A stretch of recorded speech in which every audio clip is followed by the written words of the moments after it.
خداوند در قرآن مدح و ذم بر صفات اعمال فرمودند، نه بر اشخاص.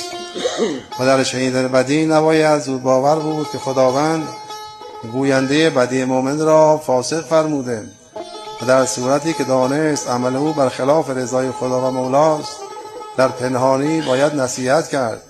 خیرخواهی مؤمن باید در پنهان و آشکار و اندرز در پنهان باشد که در انظار خوار نگردد و نفس به ستیزه افتد. و سعایت مؤمن ولو امری که از او بیند نزد کسی مخصوصا نزد بزرگان بد است و زیان آن به گوینده بیشتر است. اما در صورتی که علاج گرفتاری او منحصر به گفتن و امید اثر در آن باشد، خیرخواهی وادار به اظهار می نماید، نه نزد اشخاص.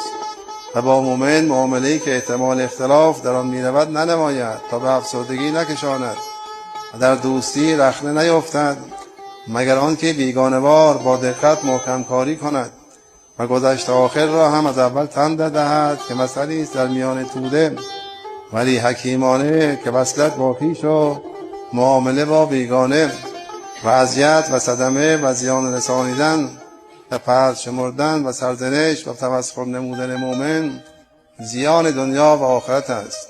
حتی بی‌اعتنایی در آداب سوری مانند روی از مؤمن برگرداندن و پشت به او کردن یا پای رو به سر مؤمن خوابیدن و مانند آنها تا بشود روا نیست. و داخل شدن در معامله‌ای که مؤمن می‌خواهد بنماید که زیان به او رساند حرام است. و غیبت و عیب‌جویی مؤمن از گناهان بزرگ و منع سخت از آن رسیده است. با آنکه پند دادن مؤمن و دلسوزی و خیرخواهی به شرط گمان تأثیر و عدم توهین خوب است و تهمت زدن از غیبت بدتر است و گمان بد داشتن و نسبت بدی دادن و تجسس در کار مؤمن نمودن و تفتین و افساد بین مؤمنین و نام بد گذاشتن موجب غضب خدا و سلب نعمت هاست.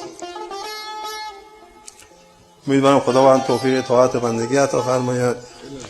عمل کنیم، فقط خوندن و شنیدن نباشه.